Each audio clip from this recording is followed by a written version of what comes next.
Hello നമസ്കാരം. എന്തൊക്കെയുണ്ട് വിശേഷങ്ങൾ? എല്ലാവർക്കും സുഖം തന്നെയെന്ന് വിശ്വസിക്കുന്നു. ഞങ്ങളിവിടെ സുഖമായിരിക്കുന്നു. അപ്പോൾ ഞാൻ കുറച്ച് ദിവസമായില്ലേ മെനു വീഡിയോ ഇട്ടിട്ട്. അപ്പോൾ നമ്മൾ ഇന്ന് വീട്ടിൽ രാവിലെ ചെയ്തിരിക്കുന്ന ബ്രേക്ക്ഫാസ്റ്റും അതുപോലെ തന്നെ ലഞ്ചിനുള്ള ഡിഷസും ആണ് ഇന്നത്തെ വീഡിയോയിൽ ഞാൻ ഉൾപ്പെടുത്തിയിരിക്കുന്നത്.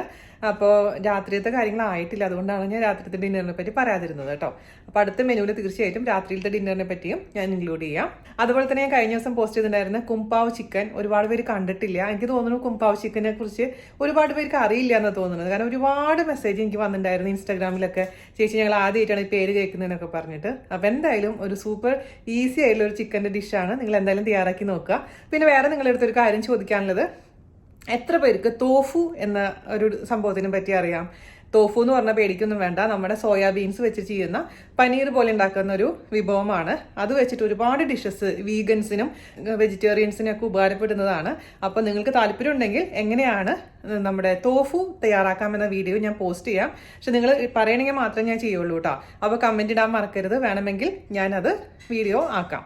ഓക്കെ, അപ്പോൾ ഒട്ടും താമസിക്കേണ്ട നമുക്ക് ഇന്നത്തെ മെനുവിലോട്ട് കടക്കാം. ഒരു കൊച്ചു വീഡിയോ ആണ്. അപ്പോൾ ഇഷ്ടപ്പെട്ടിട്ടുണ്ടെങ്കിൽ എന്ത് ചെയ്യണം? ഷെയർ ചെയ്യുക. അതുപോലെ തന്നെ പഴയ വീഡിയോസ് കണ്ടിട്ടില്ലെങ്കിൽ കാണാൻ മറക്കരുത്. Bye bye. അപ്പോൾ ഇന്ന് രാവിലത്തെ ബ്രേക്ക്ഫാസ്റ്റ് പുൻകുലു ആണ്. പുൻകുലു എന്നൊക്കെ പറഞ്ഞ് നിങ്ങൾ പേടിക്കണ്ട. ഞാൻ വീഡിയോ ഇട്ടിട്ടുണ്ട് ഓൾറെഡി, ഡീറ്റെയിൽ ആയിട്ടുള്ള റെസിപ്പി. ഇത് നമ്മളെ ബാക്കി വന്ന ദോശമാവ്, അല്ലെങ്കിൽ ബാക്കി വരാൻ നിൽക്കൊന്നും വേണ്ട, പുതിയ ദോശമാവ് എടുത്തും ചെയ്യാം. അപ്പോൾ ഇവിടെ എൻ്റെ മോനൊക്കെ ഭയങ്കര ഇഷ്ടമാണ്. നല്ല ക്രിസ്പി ആയിട്ടുള്ള ഒരു പലഹാരമാണത്, ബ്രേക്ക്ഫാസ്റ്റ് ആയിട്ടും ഡിന്നർ ആയിട്ടും അപ്പോൾ ആണെങ്കിലും കഴിക്കാം. ഇതിൻ്റെ കൂടെ ഒരു നല്ല ചട്നി ഉണ്ടെങ്കിൽ സൂപ്പർ ആയിരിക്കും. അപ്പോൾ നമുക്ക് ഇന്ന് നന്ദുവിന് ഇതിൻ്റെ ഉള്ളിൽ ഞാൻ ഉണ്ണീനെ ഇട്ടിട്ടില്ല, നമുക്ക് ഉണ്ണീനെ ഇടും. അപ്പോൾ പുനുകുലൊക്കെ ഉണ്ടാക്കി കഴിക്കാം കേട്ടോ. അപ്പോൾ പുനുകുലു ഇവിടെ റെഡി ആയിക്കൊണ്ടിരിക്കുകയാണ്. നിങ്ങളുടെ അടുത്ത് ഉണ്ണിയപ്പ ചട്ടി ഉണ്ടെങ്കിൽ ഏറ്റവും നല്ലത് ഉണ്ണിയപ്പ ചട്ടിയിൽ ഉണ്ടാക്കുന്നതാണ് കേട്ടോ. അപ്പോൾ പിന്നെ ഇതുപോലെ ഒരുപാട് എണ്ണയുടെ ആവശ്യമില്ല, എല്ലാതും ഒരേപോലത്തെ ഷേപ്പായി കിട്ടുകയും ചെയ്യും. അപ്പോൾ ഗോൾഡ് കളറായത് എടുത്തെടുത്ത് മാറ്റാം. ഞാൻ എണ്ണ കുറവ് ആവാൻ വേണ്ടി ഇങ്ങോട്ട് നമ്മുടെ അപ്പത്തിൻ്റെ ചട്ടിയിൽ ഉണ്ടാക്കുന്നതാട്ടോ. കൂടുതൽ എണ്ണ വേണ്ടല്ലോ എന്ന് വെച്ചിട്ട് വലിയ പാത്രം എടുക്കണമെങ്കിൽ ഒരുപാട് എണ്ണ വേണ്ടി വരും, പിന്നെ അത് വേസ്റ്റ് ചെയ്യേണ്ടി വരും. ഞാൻ ഒരു പ്രാവശ്യം മാക്സിമം 2 പ്രാവശ്യം യൂസ് ചെയ്യുള്ളൂ എണ്ണയൊക്കെ, ഓവർ യൂസ് ചെയ്യില്ല. അപ്പോൾ മാക്സിമം എണ്ണ കുറച്ചെടുക്കാൻ ചെറിയ പാത്രം എടുക്കും. കുട്ടികൾക്ക് ഭയങ്കര ഇഷ്ടമാണ് കേട്ടോ ഈ സംഭവം. നിങ്ങൾ ഉണ്ടാക്കാത്തൊരു താഴെപ്പോയി പൂരിയല്ലടാ, ഉണ്ടാക്കി നോക്കാൻ മറക്കരുത് കേട്ടോ. ഡീറ്റെയിൽ ആയിട്ടുള്ള വീഡിയോൻ്റെ ലിങ്ക് ഞാൻ താഴെ തരാമേ. ഇതിന് നമ്മുടെ തേങ്ങ ചട്നിയാണ് കോമ്പിനേഷൻ, അല്ലെങ്കിൽ സാമ്പാറാണെങ്കിലും എന്താണെങ്കിലും അല്ല ഏത് ചട്നി ആണെങ്കിലും നല്ലതാണ്. നന്ദുവിൻ്റെ സ്പെഷ്യൽ ക്രിസ്പി ദോശ ബോണ്ട. നന്ദുവിന് നമ്മള് ഇത് ഇടാറില്ല കേട്ടോ, കടുകൊന്നും ഇടാറില്ല. ദോശ ബോണ്ട അത് ചമ്മന്തിയിൽ മുക്കി കഴിക്കി. ചൂടുണ്ടോ? എന്താണെന്നറിയാം പാത്രങ്ങളൊക്കെ ഇങ്ങനെ ഇരിക്കുന്നത്. ഈ പാത്രങ്ങൾ എന്താണെന്ന് വെച്ചാൽ, നിങ്ങൾ ഒരുപാട് പേരെ അടുത്ത് വിപ്പിംഗ് ക്രീം ഉണ്ടാക്കും എന്ന് പറയുന്നില്ലേ. ഞാനിങ്ങനെ ഓരോ വീഡിയോ നോക്കിയിട്ടും ഓരോ പ്രാവശ്യം ഉണ്ടാക്കും, ഫെയിലിയർ ആവും. ഇതിപ്പോൾ ഒരു 10-25ാമത്തെ ഫെയിലിയർ ആണ് ഈ കാണുന്നത്. കാരണം എനിക്ക് ഇവിടെ കിട്ടുന്ന പാല് ഫുൾ ഫാറ്റ് മിൽക്ക് ആണെങ്കിൽ പോലും ഞാൻ 2 ലിറ്റർ പാല് നന്നായിട്ട് കുറുക്കി എടുത്തതിന് ശേഷം അതേപോലെ തന്നെ തണുത്തിട്ട് ഫ്രിഡ്ജിൽ വെച്ചു. അത് ആ മുകളിൽ വരുന്ന പാട് എടുത്ത് കഴിഞ്ഞിട്ട് നന്നായിട്ട് അരിച്ചതിന് ശേഷം അത് നന്നായി പ്രസ് ചെയ്തെടുത്ത് കിട്ടുന്ന ആ താഴെ വരുന്ന നല്ല തിക്കായിട്ടുള്ള പാലെടുത്തിട്ട് ബീറ്റ് ചെയ്യാനാണ് പറയുന്നുണ്ടായിരുന്നേ. അങ്ങനെയൊക്കെ ചെയ്തിട്ടും എനിക്ക് ആകെപ്പാട് 2 ലിറ്ററിൽ നിന്ന് കിട്ടിയതാണ് ഇത്രയും. എന്നിട്ട് ഇത് വെച്ചിട്ട് വിപ്പ് ചെയ്തിട്ട് ഒരു വിപ്പിംഗ് ക്രീമും കിട്ടുന്നില്ല. അപ്പോൾ പരീക്ഷണങ്ങൾ ഞാൻ നടത്തിക്കൊണ്ടിരിക്കുന്നുണ്ട് നിങ്ങൾ പറയണ പോലെ. പക്ഷെ എനിക്ക് ഫെയിലിയർ ആണ് അതിന്റെ ഫലം. അപ്പോൾ എന്ന് സക്സസ് ആവുമെന്ന് എനിക്കറിയില്ല.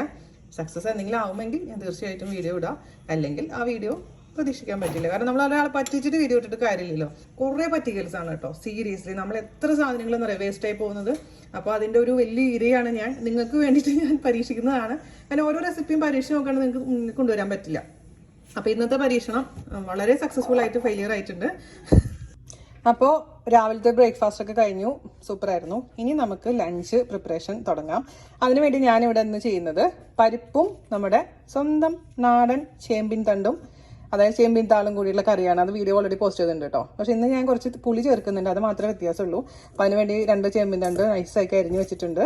അതുപോലെ തന്നെ പിന്നെ പരിപ്പ് വെള്ളത്തിലിട്ട് വെച്ചിട്ടുണ്ട്. ഇത് രണ്ടും കൂടി കുക്ക് ചെയ്യണം. പിന്നത്തെ എന്ന് പറഞ്ഞു കഴിഞ്ഞാൽ മെഴുക്കുവരട്ടിയാണ്. നല്ല നാടൻ പാവയ്ക്ക, നമ്മൾ തൃശ്ശൂർക്കാർ കയ്പ്പിക്കാന്ന് പറയും. അപ്പം അതും അരിഞ്ഞ് വാഷ് ചെയ്ത് വെള്ളം കളയാൻ വേണ്ടി എടുത്ത് വെച്ചിട്ടുണ്ട്. പിന്നെ എൻ്റെയും നന്ദുവിൻ്റെയും അവിയുടെയൊക്കെ പ്രിയപ്പെട്ട ഉണക്കപ്പയർ എന്ന് പറഞ്ഞാൽ വൻപയർ, അത് മെഴുക്കുവരട്ടി വയ്ക്കാം. പിന്നെ രസം കുറച്ചുണ്ടാക്കാം. അത്രേ ഉള്ളൂ. അത് നമുക്ക് തുടങ്ങാം അല്ലേ. അപ്പം നമുക്ക് കയ്പ്പിക്ക മെഴുക്കുവരട്ടിക്ക് വേണ്ടിയിട്ട് പച്ചമുളക്, സവാള, കറിവേപ്പില ഇട്ട് കൊടുത്തിട്ടുണ്ട്. അല്പം ഉപ്പ് ചേർത്ത് കൊടുക്കാം. നന്നായിട്ട് വാടി വരട്ടെ. അതിനുശേഷം നമുക്കിതിലേക്ക് മുളക് പൊടിയും മഞ്ഞൾപ്പൊടിയും ഇട്ട് കൊടുക്കാം. ഇപ്പോൾ ചിലവർ ഇതിൽ ഇച്ചിരി പുളി വേണം തോന്നുന്നുണ്ടെങ്കിൽ പുളിവെള്ളം ഒഴിക്കാം, അല്ലെങ്കിൽ അതിന് പകരമായിട്ട് തക്കാളി വേണമെങ്കിൽ ഇട്ട് കൊടുക്കാം. പക്ഷെ കുഴഞ്ഞിരിക്കും. മെഴുക്ക് പുരട്ടി പോലെ ഇങ്ങനെ ഡ്രൈ ആയിരിക്കില്ല തക്കാളി ഇട്ടിട്ടുണ്ടെങ്കിൽ. ഞാൻ പുളിയൊന്നും ഇടുന്നില്ല, നല്ല ഡ്രൈ ആക്കി എടുക്കുകയാണ്. ഇത് വാടി വന്നിട്ടുണ്ട് സവാള. അതിലോട്ട് കുറച്ച് മഞ്ഞൾപ്പൊടിയും ഒരു 1/2 ടീസ്പൂണോളം മുളക് പൊടി ചേർത്ത് കൊടുത്തിട്ടുണ്ട്. ഇതിൻ്റെ പച്ചമണം മാറുന്നവരെ വഴറ്റി കൊടുക്കുക. അതിനുശേഷം അതിലോട്ട് നമ്മൾ അരിഞ്ഞ് ക്ലീൻ ചെയ്ത് വെച്ചിരിക്കുന്ന ഒട്ടും വെള്ളമില്ലാത്ത കയ്പ്പയ്ക്ക ഇട്ട് കൊടുക്കണം. അപ്പോൾ നമ്മുടെ ഇത് നന്നായിട്ട് ഇനി കുക്ക് ചെയ്തിട്ട് ഒന്ന് അടച്ച് വെച്ചിട്ട് കുക്ക് ചെയ്യണം. അതിനുശേഷം തുറന്ന് വെച്ചിട്ട് നന്നായിട്ട് വലിച്ചെടുക്കണം. അങ്ങനെ നമ്മുടെ പാവയ്ക്ക പൊരിയൽ റെഡി ആയിട്ടുണ്ട്. ഇത് അടച്ചു വെച്ചതിന് ശേഷം ഞാൻ പിന്നെ തുറന്ന് വെച്ചിട്ട് വഴറ്റി ഈ ഒരു പരുവത്തിലാക്കിയിട്ടുണ്ട്. പിന്നെ അവസാനം കുറച്ച് കറിവേപ്പിലയും വെളിച്ചെണ്ണയും കൂടെ തൂക്കി കൊടുത്തു. അപ്പോൾ അത് സൂപ്പറായി വന്നിട്ടുണ്ട്. ഇനി നമുക്ക് അടുത്ത പരിപാടി നോക്കാം.